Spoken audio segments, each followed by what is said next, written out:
The Instructor Podcast with Terry Cook, talking with leaders, innovators, experts and game changers about what drives them. Welcome back to the Instructor Podcast. I am your marvellous host, Terry Cook, and this is the fourth and final episode in the In Conversation series with Lee Jowett. And in this one, we focus firmly on the DVSA, the standards check, and why Lee has been pushing for change. Now, this conversation centres on a proposal to reinstate full-length standards checks and Part 3s, not as some kind of weird nostalgia exercise, but because of a deeper concern, whether the current system actually allows us to assess the things that matter. So we talk about the national standards, assessment versus guidance, how testing shapes training, and what happens when a system designed to improve road safety starts working against itself. Now, this is probably the most challenging episode in this series, and we don't try and simplify complex issues because, well, they are complex. So before we get into it, a quick reminder that these In Conversation series are released early and ad-free for members of the Instructor Podcast Premium, also known as IPP. Now, this is where these longer, deeper discussions live alongside exclusive content, expert sessions, and space to develop as a driving instructor. You can find out more in the show notes or go to www.patreon.com/the instructor. But for now, let's get into this final conversation with Lee Jowett. Lee Jowett, you have been causing problems again and sending stuff to the DVSA.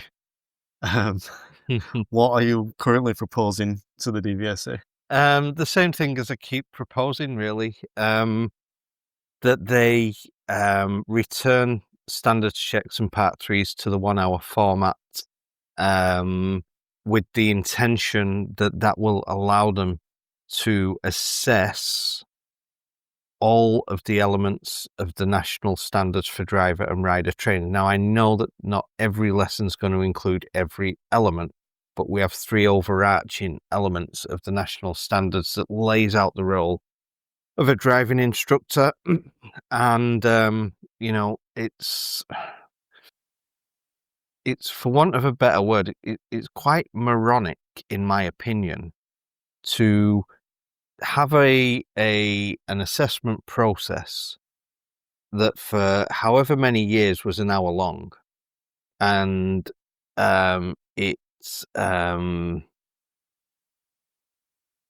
had the examiner assessing all of that lesson, the entirety from start to finish of that lesson, to then take what you do as a driving instructor, 3 elements to the national standard, 6.3.1, create an environment that promotes learning, 6.3.2, to explain, demonstrate, practice. That's the bit that we always did. That was the bit that was, assessed traditionally and typically, and 6.3.3 to coach, to put those 2 elements at the bookend of 6.3.2 and the thing that we always did. And then to decide, well, we don't need to see the entirety of it though, and try and keep the car moving. So we need to create safer drivers. That bit that we were always doing was never enough. It was determined. In order to create safer drivers, we need high-level communication. Ergo, you need to create an environment that promotes learning. That is about communicating with somebody in a non-judgmental way that sets up the tone of a session so that that person can experience who they are as a driver. The coaching element is about holding a mirror up to them, which again requires high-level communication to help them to see who they are. As a result of raised self-awareness, they can then make safer choices. That framework is perfect. You look at any coaching framework, it includes those 3 elements. And so for them to have took that, it shows just such a lack of understanding of what they themselves were part of, and what they themselves fully proposed, to then look at that and go, okay, but we don't need to see you do all of it. And then So you look at that and you go, okay, well, maybe they don't need to see all of it. Okay, but funnily enough, their own national standards for driver and rider trainers literally states those 3 elements: to create an environment, to explain, demonstrate, practice, and to coach. It literally states that these 3 elements cannot possibly or meaningfully be demonstrated in isolation. Instead, all 3 elements must be demonstrated in a joined up manner to create what is known as client-centered learning. So therefore, by their own definition, the assessments that they're assessing are impossible and meaningless. And what we're promoting is for them to go back to an assessment criteria that allows for them to see how that environment is created. How do we create that environment? Then how do we use that environment whilst they're moving the vehicle? And then what do we coach them? How do we coach them? Can we coach them around the things that come up in that time period, that evidence that they've got? How do we coach them around it in order to create safer drivers? Because we have the perfect, in my opinion, overarching factors. We have the perfect platform to develop really, really high quality client-centered learning lessons. But then when DVSA rip down and tear down their own system so that they can spend 15 minutes making a phone call to driving instructors that they called an engagement call, it's mindless. It's utterly moronic. So that's the proposal. If I'm to go off on a rant, I know it's only a few individuals, but it's enough individuals and trainers that don't understand the proposal and then misrepresent the proposal. Proposal isn't about whether somebody can learn in 45 minutes. It's not about that. The proposal is not about the fact that DVSA state that you can pull up if you need to. In fact, it is because of the fact that they say you can pull up if you need to. That shouldn't even have to be said. The fact that it's said causes a problem. In the same way that if you say to instructors, well, you can move the car if you need to, will prevent driving instructors from moving the car as much as they do. Yeah? It's not about any of those things. It's not about the things that you think it's about. It's about the fact that there's a framework there in the national standards that outlines how we should be teaching. And so we should be assessed on how we should be teaching. How should we be teaching? We should be creating an environment where our pupils get in the car feeling free to say, this is my thoughts on driving. This is my opinion on that. This is how I think that should be done. Because all of those things will categorically be true, and all of those things will motivate them to drive in the way they drive when they pass the test. Our job would then be to allow them to experience it. And that experience might just help them to make safer choices in the future, because it might recalibrate those thoughts a little bit more. It might give them a bit of evidence while we're there to keep it safe. And if we get really good, we might be able to coach them around it in order to create safer drivers. Without that, without DVSA actually taking on board, it's not my national standards, it's theirs. Without them doing that, then we've got various huge, in my opinion, problems. First one being 1,680 people dying that can't be impacted.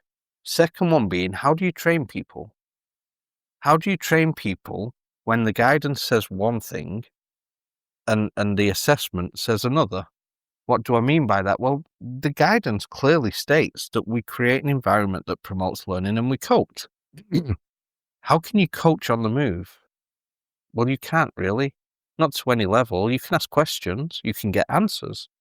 But in order to deeply think, to run things through people's brains, that's really distracting. shouldn't be driving people forwards in speeds in excess of 10, 15, 20 miles an hour, let alone 50, 60, 70 miles an hour, asking them to think backwards deeply. It's not a good idea. So, so all of those things contribute to a bigger problem where training in this industry will not go where it needs to go, where all of the research suggested that we needed to go over 30 years without DVSA returning to what they stated. It's not about whether somebody can learn something in 30 minutes or 5 minutes. It's not about whether DVSA can assess what they feel they need to assess. I don't care what DVSA feel they need to assess. That doesn't interest me at all. It doesn't motivate me at all. What motivates me is having any kind of chance for us as an industry to have an impact on KSI collision statistics. Can we save people's lives? I'm going to push you through a little bit more on that in the way of in the current way it's formatted. What is the direct impact that's having? The direct impact that it's having in its current format is that it promotes what we've always done, i.e. it promotes an assessment of the wheels moving part of a driving lesson. What is the issue with that is that in any industry, testing, when there's a test at the end of a training, at the end of a training process is the word, but when there's a test at the end of a training process, the test itself largely motivates the content of the training. Now, we can all sit here and say, well, I'm not test focused, and I always use the example, for driving instructors of the fact that I used to struggle to reverse round corners with pupils because there'd be somebody using it. Now I could choose any corner at any time of day and I'd have no problem. Pick a pupil up, we'll go and do this reverse round a corner. I guarantee I put my mortgage on it, it'll be free. Yeah. So when they made that change, it impacted on the training. It did. And it always will. And then put that into what I'm doing. Do I spend as much time as I'd like to working on things that really I feel are important to developing instructors when I'm in a car doing some one-to-one training with somebody? No, because I can't spend all of that time, hours and hours and hours, developing their understanding of how to have high-level coaching conversations when the PDI then turns around and goes, okay, so on my part 3, and I go, no, don't do it on your part 3. Because they're going to turn around and go, well, why have you trained me to do all of that? And I've paid you all of that money and I can't even do it on my part 3. So it has a huge impact. And ultimately, the ultimate issue is that then new drivers, novice drivers going onto the road are going onto the road without potentially the training that they could have had around the things that will motivate them as a driver once they've passed the test. I think I'm going to attempt to play devil's advocate slightly. In that, I'm going to steal his phrase here, and Chris Spencer's phrase, minimum standards. And there are good people like yourself and Chris Spencer, like I said, that are always going to want to do more. So, in that sense, does it matter what the DVSA set their standards to? Because that whatever they set them to, we're always going to want them to raise them anyway. It does, because ultimately, and it comes back to something that irritated you before about, and I don't disagree, but that, training somebody in a particular way to pass the part 3 and get in through the door and then taking them that step further, because it requires a lot of training to communicate to a very high level, and that high level of communication is what's necessary. If that isn't necessary on a part 3 or a standards check, and also in relation to a part 3, really what's necessary minimum standards is 40 hours of training, then there are issues. There are exceptions, but again, exceptions don't prove the rule. Somebody that I'm aware of as a PDI, I don't even think she's done a part 2 yet. She's phenomenal. Hannah Stepanova. She's absolutely phenomenal. She's fully taking on board all of the aspects, all of the coaching, all of the behavioral side of. She's absolutely phenomenal, but she's the exception. And whether she should be the rule is another thing, because, okay, there's everything on a scale. But it's the reality. We can all talk about things, i.e., and be dismissive of the reality, but you'd really have to dismiss reality to say that just because DVSA aren't interested in seeing it doesn't mean you can't train people to do it. You can, but that has to be their choice then. They have to choose that. Mm-hmm. Yeah, and when people are looking at being a driving instructor and training to be a driving instructor, and when people are driving instructors, how many of them are choosing something that isn't strictly necessary? Because I'm going to say the vast majority aren't. So whether we want to just go, well, minimum standards or not, there will be exceptions. But the rule, as is the rule in any industry, is that training follows testing. Where people train is where they are tested. And so it's a huge problem. One that they didn't need to create, in my opinion, because they had everything there for us as trainers to go, right, brilliant. It's all there. You're not even asking them to change anything. Just look at what you've developed. Look at what you helped to propose. Look at what you put together, and then train your examiners to assess against it. I think the fascinating thing for me, in relation to the national standards for driver and rider trainers, and also the guidance that was created for examiners in terms of assessing around client-centered learning, the ADI-1, is that in the national standards for driver and rider trainers, there are 0 mentions of the word fault in the role of a driving instructor. Yet when I see feedback from examiners, the most common word I hear is fault. Well, it's not our job. And people say, well, what if they just didn't have to say fault? It could be, either implied, or it could be that they use other ways of describing it.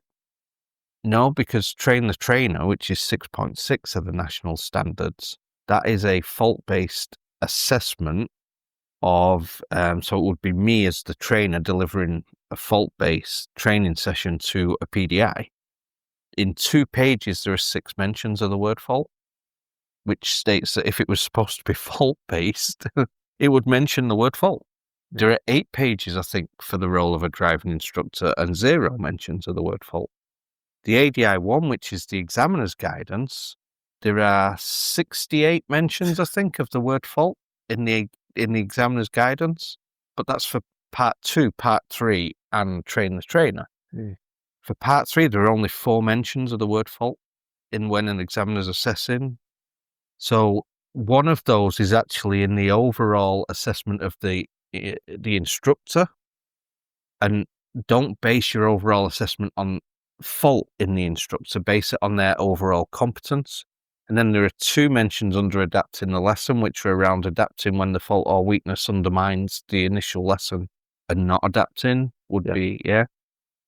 So all of that says that they should not be conducting assessments saying that, well, your pupil got that wrong and you didn't mention it, and your pupil got that wrong and you didn't mention it, because, well, all the evidence suggests that that's not the case. The fact that they're not following their own guidance gives huge problems, because how do we as trainers, I always say, I could train a PDI to the content of the national standards for driver and rider trainers, and they would fail. That's a huge problem. They will categorically fail. I could train them to the elements of the ADI-1 and what's expected from the examiner as per the theory of the ADI-1, and they will fail. 100% they will fail. So it gives us huge problems as trainers. So is that at the core of your issue, that the test doesn't parry up with the national standards? It causes a huge problem. It causes a massive problem unless you don't know the contents of the national standard for driver and rider trainers and the ADI one, which I'd suggest that probably the vast majority of trainers in our industry don't. And even if they're aware of the national standards, they don't understand the framework and the purpose of it. Any of us that went on that coaching journey in the early, 2010 onwards, those people that, that have mentioned, but again, the likes of Ray Seagrave, Stuart Lockery, Fiona Taylor, Terry Left, Terry Kev, Mick, and all those people that were doing those things at the time. We understand just by looking at the national standards what that is. So, right, that's a framework for delivering client-centered learning lessons or coaching sessions, really. It's a framework for that so that you can use it. You create that environment, they get the experience, and you coach them around it so that they understand themselves better. That's what it is, the national standard. Because people don't understand that at all, they either don't know the national standards, or even if they read it, they don't understand the purpose of it. They don't know why it's so important, but it's essential for it to work, for the things that, for client-centered learning to work. That has to be the framework. And whilst I mainly, when I listen to Chris Benstead, nod my head in agreement on a massive basis, I disagree with the fact that it shouldn't matter. Okay, maybe there shouldn't be. You could go, okay, yeah, I agree, it shouldn't matter, but it does. The fact that DVSA don't even know their own publications is a huge problem to the industry unless you don't make it a problem. How do you not make it a problem? You don't know it anyway. You're not aware of it and you've no interest in it. If you know it, you're aware of it, you understand it, and you believe in it, it gives you a huge problem because you have to take all of that and go, that would be so great, but I just have to ignore it, 2-part question then. What has the response been from the DVSA? And what has the response been from driving instructors? So DVSA currently don't have our third proposal, simply because we don't know who to send it to yet. There's nobody there yet to send it to. But we have sent 2 previous ones. They were met with initial interest, but didn't get any further than initial interest, because then you've got those people in the positions that they get passed to, that really it surprised me to an extent. It shouldn't have, but it surprised me to an extent how little regard they've got for that guidance, for that document. I've spoke before, but I'll mention it again since we're talking about this proposal. I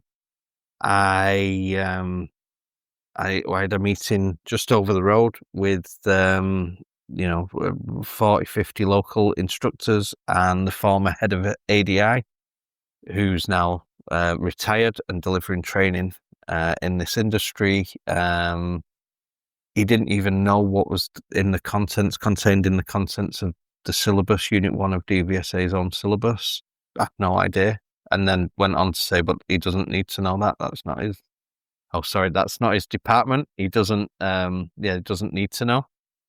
And then also, someone who I know is really highly regarded in our industry by so many people and organizations, associations, but John Sheridan turned around to me at the DAA conference last year, and I put to him the 3 overarching elements of a driving instructor, and I said, 6.3.1, 6.3.2, 6.3.3, explained all the 3 elements, and he said, yes, but Unit 6 is train the trainer.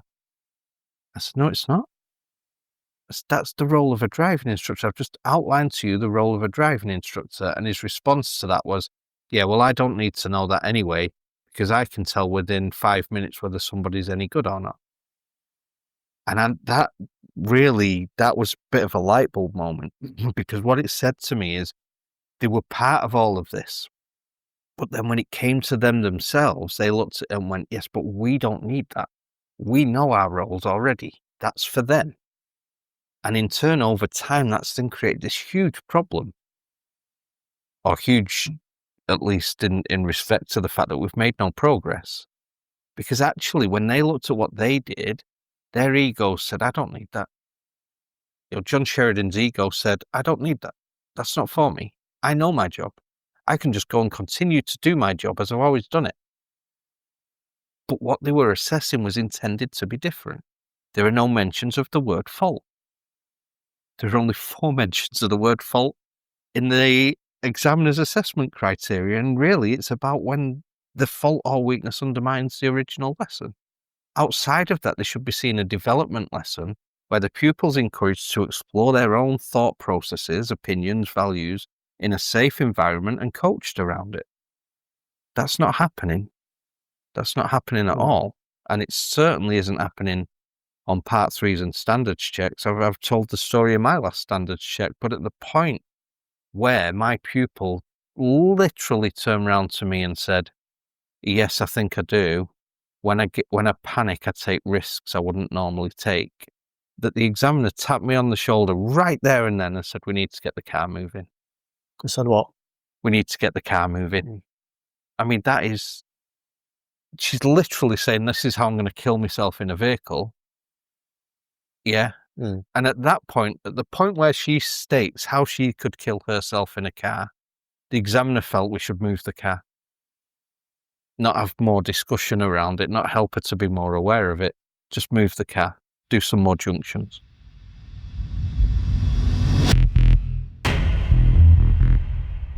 Most instructors wait until they're burnt out, fed up, or questioning everything before they change anything.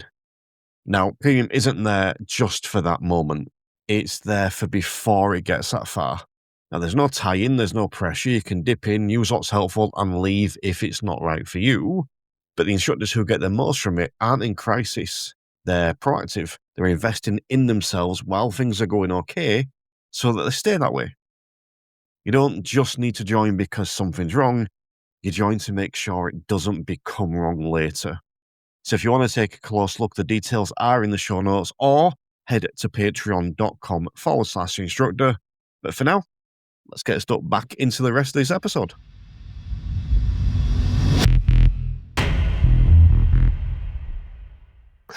It's interesting.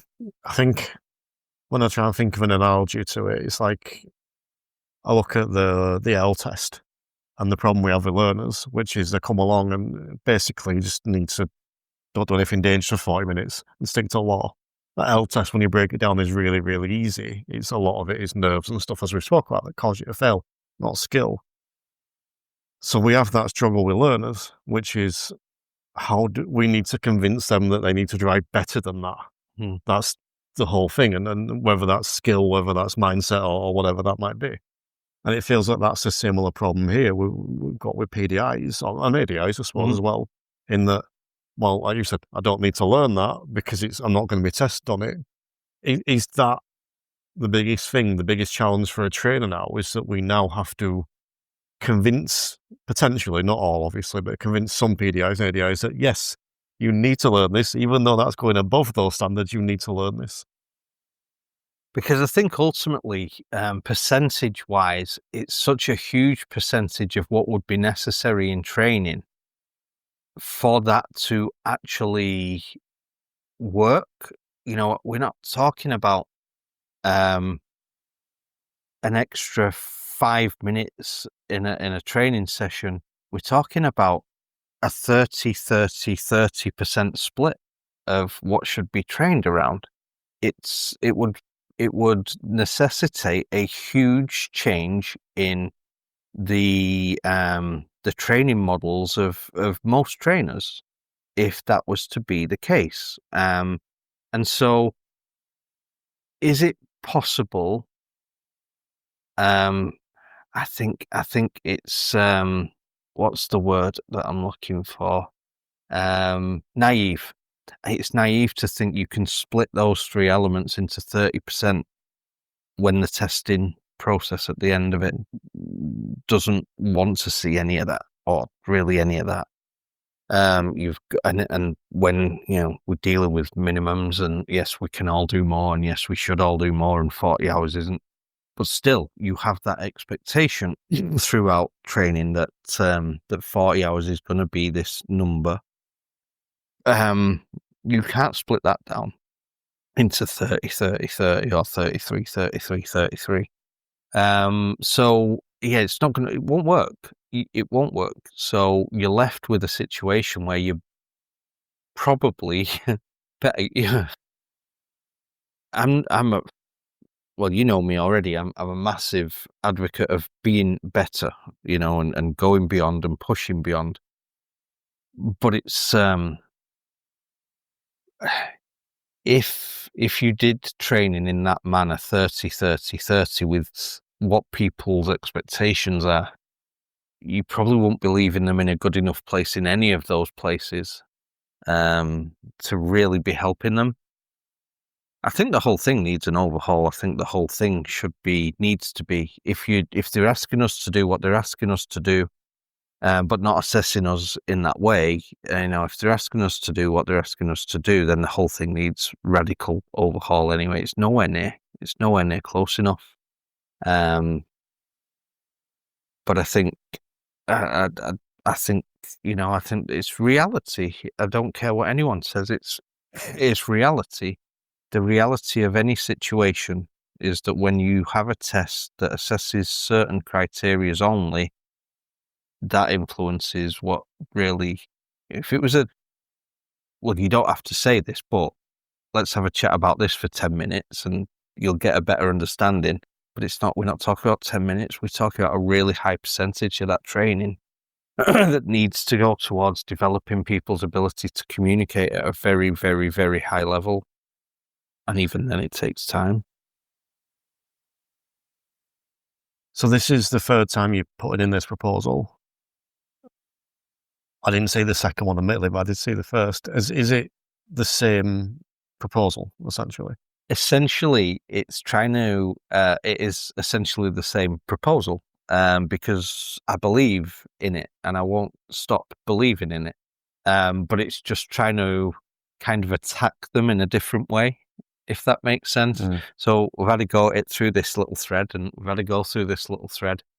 This time we're going at them through the National Occupational Standards, because also written in the National Standards for Driver and Rider Trainers in Role 6, Unit 3, it states that these elements were used to develop the National Occupational Standards, and that these standards are followed for trainees and training providers when they're writing training courses.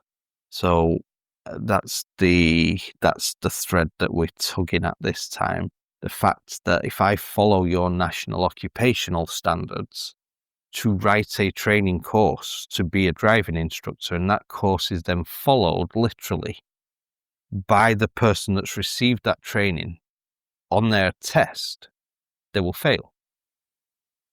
So therefore the training is not fit for purpose, because it aligns with your guidance, but it doesn't align with your assessment. The assessment has to align with the guidance. It has to align with it. Otherwise, you can't create a training course. So that's what we've attacked them with this time. I'm imploring them to see some reason, because there is a very real, in my opinion, possibility at some point that a PDI or a training company looks at the legalities of a situation where they've failed, they've been unsuccessful in an assessment that's already been deemed impossible and meaningless. Of course I failed. Mm. You literally said here that if I do what I had to do on that assessment, it would be meaningless and impossible. Well, I've had to do it because that's what your examiner said. They asked me to move on when I was trying to coach. They didn't want to see how I created the environment. And so all I did was that middle bit. Well, you've just said that that's impossible and meaningless. And then you take that and take it a step further. Well, I was trained by this company, and this company provided training that was written from the guidance in the National Occupational Standards. And that company goes, well, hang on, we trained them as per that. And they did that we trained them to do. So we're pulling at them from that direction because potentially it could lead to huge problems for them in the future. If they don't drop their egos, which is what it's really about, examiners' egos, we know what we need to do. But do you know what you need to do in terms of saving people's lives and creating safer drivers? And I think that the conversation really is in, are they willing to develop and educate their examiners away from the L test criteria, away from the moving vehicle part, into the things that would create safer drivers? I would hazard a guess that it's fairly obvious what you want from the DVSA on the back of this. But regarding, say, people listening to this, or anyone that sees your proposal on social media or wherever it is, what would you want them to do off the back of this? DVSA or anyone that hears this or sees it online? Okay, yeah. So anyone who hears this and hears it and understands it, well done. What I would like anyone to do that understands it and takes on board the message and really agrees with it, I would like you to share that proposal to write to your local MP and implore them to put some pressure, into the Department for Transport, those in a position, because there are some people in a position, friends of mine that I know, that aren't as interested in it as I would like them to be, even though they fully understand the concept of it and where it comes from and its purpose and the impacts on road safety. If not, I would like them to take more of an interest in it. If I'm honest, I really don't understand why they don't, but they don't. So, okay. But nothing will change unless something changes. And in order for anything to change in this industry, it's going to require people pulling together. We need to align. I've already stated that I feel like, because of what's written in the national standards and the way that it's written, that there is a ground for pushing this, because it states that it's neither possible or meaningful, because it states that it's the ground, it's the grounding of any course that's on, basically the QRF, Qualification Regulatory Framework. So because of those things, it really gives an opportunity for it to be pushed. It's not even really just my opinion, although my opinion is my opinion. It literally states in the guides that gives us something that we can use. So I've already said that I don't care that it's mine. I don't care if it ends up not being mine. I don't care if some association turns around and says, we see what you mean. We do think that there's a case, but we'd like to push it ourselves. We feel like we can do a better job, and we feel like we can take it and rewrite it and do something better with it and put it to DVSA. Absolutely fine. Brilliant. More than fine. I don't care. This isn't about me. This is about, when I look at that, I cannot read it without going, how is that possible? It's a complete injustice. And I need it to change, and I believe in it. So I don't care whether it's me that ends up getting anywhere with it. I highly doubt it will be me that ends up getting anywhere with it. I would be shocked if I get anywhere other than thank you for your proposal, and we see what you're saying, but is about the best I'll get. On the flip side, I can't justify me delivering workshops to people and saying, like I had to say last week, yeah, this is important for saving people's lives, but don't do it on your part 3 because they don't want to see it. Without then following that up with, I am trying to push for change. I am trying to do something about it. Whether that comes about or not is another matter, but how do you sit there and do that without going, well, I am trying to do something, and knowing what is written? So I think, what would I like people to do? Get behind it, please. It's well-intentioned. It's based on facts. It's factual. And the reasoning is aligned with what anyone in this industry really, in terms of creating safer roads, is promoting. It's not at odds with anything that people are promoting in terms of creating safer roads. So, yes, I would like people to either get behind it, or if not get behind this, do something themselves to push for change. I think it's really interesting, and I think I agree with the proposal. But you made a really interesting point, I think, and that I want to touch back on as well, around why other people aren't getting on board with it necessarily, like the other prominent figures or organisations, because I think we've spoke about that quite a bit there, so I think this is an interesting little bit to add on, because I'm going to try and use an example, which is, have you signed up for the emergency stop campaign? No. Okay. So the emergency stop campaign, for anyone that doesn't know, is a campaign that's run, I've actually forgotten the name of the charity, which isn't great, but it's a charity that is aimed to reduce abuse for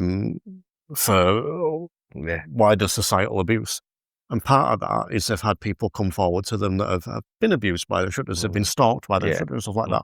And the emergency stop campaign is basically to campaign against that, basically. And that's something that, despite now we completely forget the name of the organisation, I have been campaigning for this year. And very few people are on board with it. And so it's a similar thing in something that I believe in, something that I believe is important. But this is what I've learned over the past 5 years. And maybe this is a negative in the industry, I don't know. But everyone's got their own projects. And it's not that I don't think your project is worthwhile, or you don't think my project is worthwhile. It's that we've only got so much brain space, and we've only got so much capacity to go, yeah. So when I see a project by person A, B, or C, I will often go, they've got that.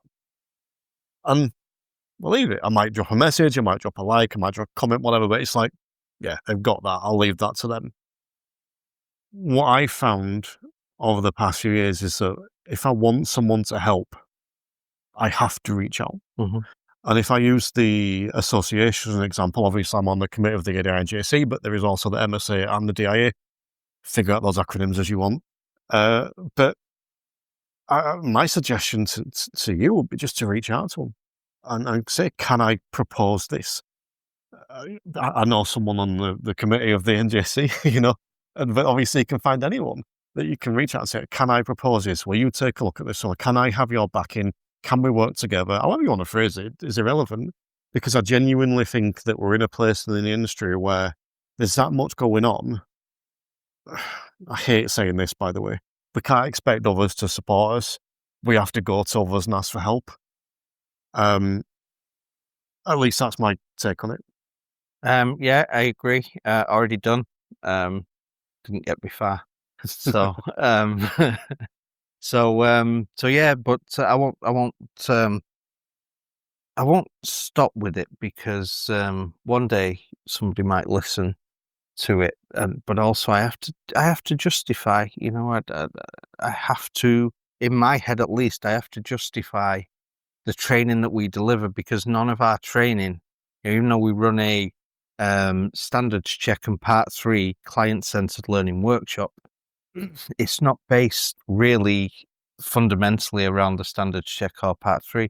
It's based around the skills, knowledge and understanding that are necessary to create safer drivers, and then linked to competencies and elements of the national standards, the 17 competencies, etc. But when we deliver those to people, and the only reason that we don't just do a client-centered learning workshop is something we've talked about already, which is the fact that you have to be able to sell it.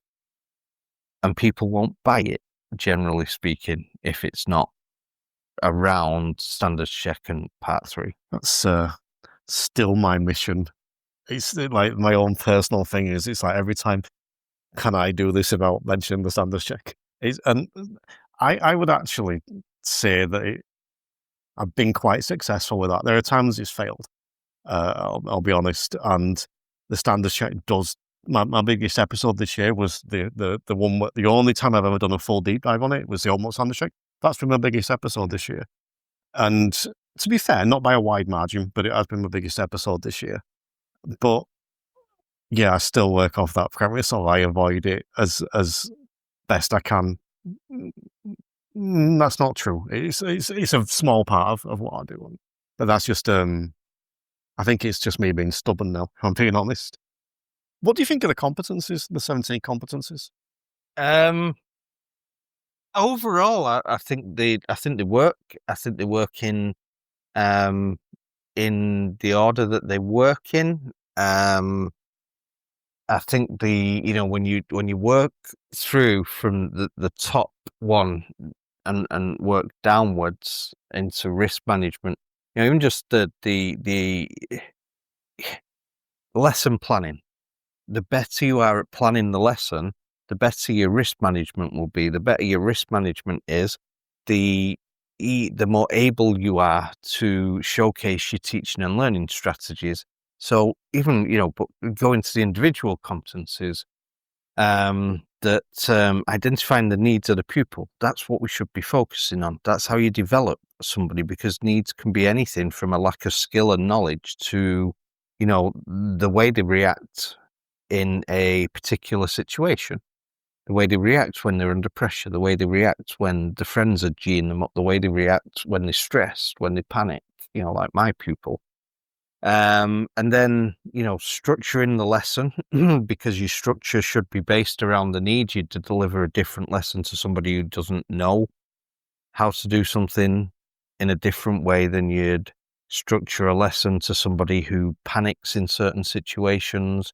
That then leads into you setting your practice areas up, and then the ways in which you might adapt the lesson. So when I worked through it, they're good, and they fit the assessment as it is, and they could potentially fit the assessment as I would like it to be, and I would like to add a competence in that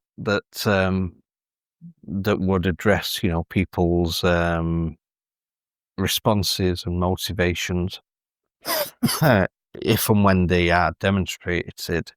So that would go into teaching and learning strategies and make up potentially an 18th competence. So I like them. I think they're fine. I think you could add a bit more person element to it, human elements to it. But I think, it's the teaching and learning strategies. So, it's about the strategies you use to develop somebody. Does it necessarily mean that you can't, develop the human side of them? No, of course not. Was the pupil encouraged to analyze problems and take responsibility for the learning? It could fall into that, So I think the competencies have got what they need. I like them. Do I agree wholeheartedly with the way examiners use them? I don't think so, because for me, I think you've got lesson planning and risk management there. Them two things are essential. But I think, based on what I see, teaching and learning strategies are very much secondary to those other two, in that they dictate and determine the teaching and learning strategies and the marks that are given. And I would like to see far more relevance placed on teaching and learning strategies away from, well, your pupil did that and you didn't tell them that, so therefore your teaching and learning strategies weren't good. I really like the competencies. I think in particular the brackets of them. So that, your lesson planning, teacher, and risk management. I think that they're a really good basis for a good lesson. But I'm going to just completely change the subject now, because I want to mention that you were one of the highlights from my year this year, but also one of the reasons why the podcast ended that I'm not mentioning before, because I've achieved something now that I can't surpass. Because you're one of my, I mean this in the positive term, one of my critics, in that I will often get a message from me saying, this episode was good, Terry, but I didn't like this, or I didn't like this. And I'm like, but I recently got a message from you that just said, great episode. And it was the Ian Edwards episode. And he said, love the Ian episode. I'm like, don't get better than that now. There's no, there's no critique on there. It's just that. So one of the highlights for me, and it's like, well, I might as well wrap a podcast up now. But no, I appreciate you coming on, Steve. It's been a cracking 4 hours, and I don't know. I think I love talking to you, because you're one of the people that offers me a different insight a lot of the time. You're someone that reaches out to me. I don't think often's the right word, but does reach out to me and will say, is there a problem with this, or I like this, or whatever. And I think that the industry needs more voices that are willing to be positively critical as well as just be positive. As much as I do endorse on that bit of nicety now and again, but no, it's been a smashing 4 hours spending some time with you. So, big thank you for joining me. Oh, thank you. I mean, I really appreciate the time. Appreciate the time that you're going to have to spend then editing out the amount of people that came to the door and the dogs barking and etc. So apologies for that, but really enjoyed it, and let's keep raising the standards. Let's keep raising standards. There we go. There you go. The Instructor Podcast with Terry Cook, talking with leaders, innovators, experts and game changers about what drives them.